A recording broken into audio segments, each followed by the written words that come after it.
Humanity, please stop.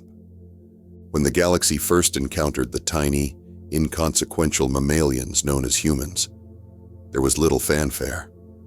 They were a little-known species in a quiet corner of the galaxy, just taking their first steps out into the cosmos. Their planet was of no value whatsoever.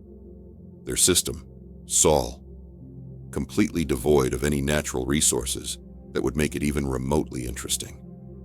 An utterly mundane, boring little ball of green and blue, parked quietly among an equally boring number of other little balls, floating quietly in a boring little corner of the most boring space you can imagine.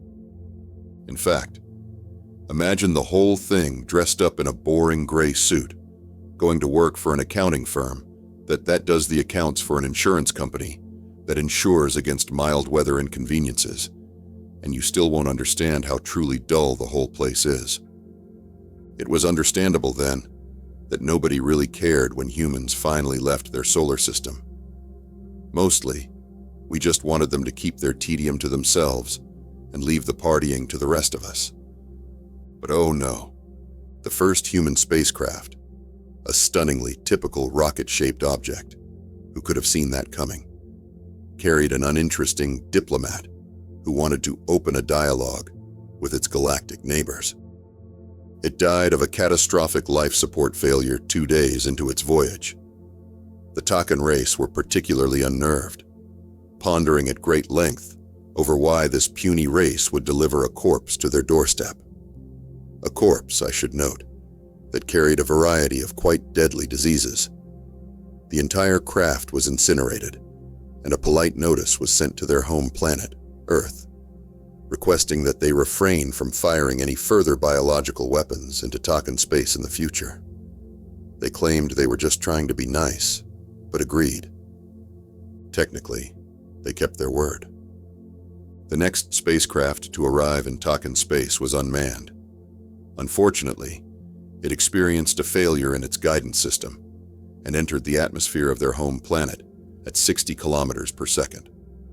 It was mostly incinerated, save for a few highly toxic chunks of engine, which landed in a densely populated area. It was pure luck that there were no casualties, but there was significant property damage, and significant cleanup efforts were required. The humans later claimed that they were just trying to be friendly. The Takan were the first to suspect that their galactic neighbors may be something a little more than boring. They might actually be dangerous. While it was hard to imagine a hairless, clothed ape with a fuzzy head being dangerous, the evidence was mounting quickly. Another notice was sent to Earth. This one, much less polite. Angry words were exchanged and threats were made, but the Takan made their point clearly. Leave us alone. Yet, it continued. A significantly more advanced communications relay was sent to a point between Earth and the Takan homeworld. Humanity poured their best resources into the effort, equipping it with a powerful fission reactor, long-range communications equipment, triple redundant guidance systems, the works.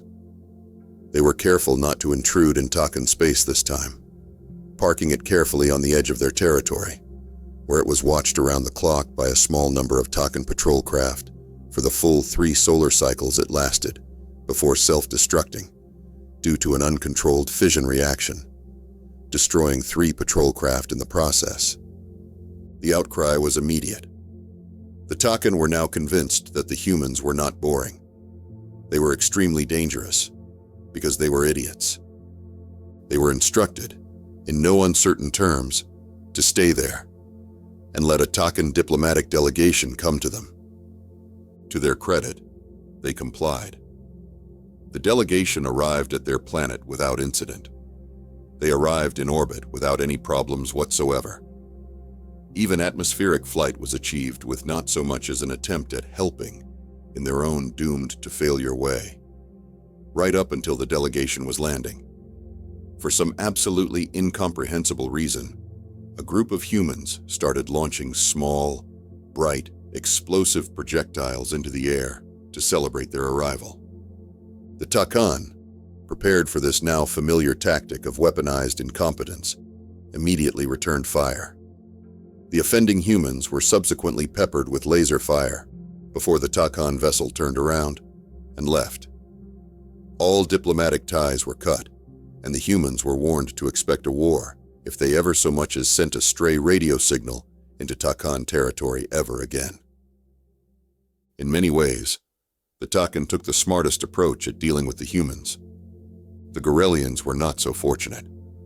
Upon learning that humans were not so boring as they might have imagined, they just couldn't help but wonder at the possibilities a new alien culture might hold. They carefully opened communications channels, requesting a simple access to their communications networks only, hoping to limit any possible collateral damage, and start building a dialogue, slowly. The Gorelian communications networks were immediately and catastrophically inundated with billions upon billions of the most mundane, useless, utterly stupid videos they'd ever encountered. Just billions of videos of small animals doing day-to-day, normal, mundane things. An equal number, if not more, of humans either colliding their genitals together like atoms in a particle accelerator, or dancing to the dullest attempt at music they'd ever heard. A quick side note: do not ever attempt to listen to human music. It is a masterclass in how to create utterly shameful audio torture, guaranteed to make any sentient creature confess to any crime in order to turn it off. It largely consists of a single, repeating beat, and mostly 4 notes, on repeat. It is banned in 98% of the known galaxy. Even after they disconnected, Gorelian communications took months to recover. Catastrophic damage was done to their economy, and to this very day, horror stories are told to children about videos of human pets that continue to lurk in long-forgotten communications nodes. The Gorelians brought the issue before the Galactic Council. Fearful of what the humans might do if they made any more attempts at diplomacy, the Galactic Council did what any sensible being would do. They sent lawyers. The full contingent of Pruod legal experts descended on Earth. Of the 80 who were sent, 16 succumbed to untamed Earth illnesses. 4 more were eaten, and an astonishing 20 were killed in vehicular accidents. Although their losses were great, they secured a legally binding contract that ensured humanity would never leave their corner of space.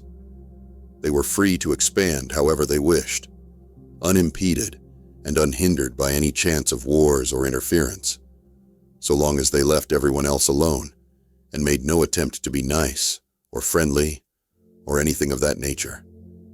And so, the party continued, and humanity blew up a moon. Fearful of dangerously dull, densely dunce-like debris being expelled into their territory, the Takan demanded the Galactic Council investigate. The humans had been mining. A small fusion accident, they called it.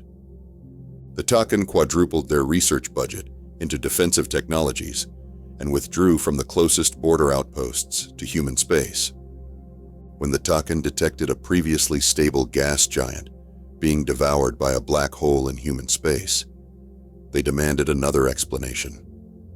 Science, they called it this time. Years later, an entirely mechanical fleet claiming to be Zolon emerged from human territory. The Great Zolon conflict lasted 8 more years, and later emerged to be a result of human research into automated terraforming. A team of archivists was sent recover any available information about these horrifyingly incompetent humans from the Gorelian communications incident, and the result of their investigations sent shivers through the galaxy. They accidentally burned entire cities to the ground, purposefully ingested poisons and addictive substances, committed acts of genocide against each other due to minor genetic variations, killed millions of their own kind in conflicts lasting tens of years or longer. The list was endless. Societies built on stupidity, ideas based on ignorance, machines born out of mindlessness. the most insidiously brainless species ever to exist, tucked away in the most boring area of space ever discovered, like the universe's version of a cruel, twisted joke of a bomb just waiting to go off. A new galactic entity was established, the Human Containment Initiative, or HCI. With the budget of a galactic defense force, their only task was to contain this unprecedented threat, so that life elsewhere in the galaxy would have a chance at survival. Their approach was somewhat unorthodox, but bold problems require bold solutions. They cooperated and rebranded the Human Cooperation Initiative. They sent droves of highly trained, heavily armed and well-protected engineers, scientists, and diplomats directly into human territory, sent there to stop them from blowing themselves up, exploding any more moons, or imploding any more stars, or accidentally wiping out all life in the known galaxy while trying to operate a coffee machine. We gave them what they wanted: a friend, kept at arm's length. An uneasy peace emerged from this initiative, one that continues to this day, and one that may very well have saved the universe from early extinction. But make no mistake, the only reason we're all alive today is because when humanity reached out, over and over and over again, somebody finally stood up and said, "Wait, please, stop. We'll be your friends. Just please, stop." Thanks for watching Techno Titan Sci-Fi Stories.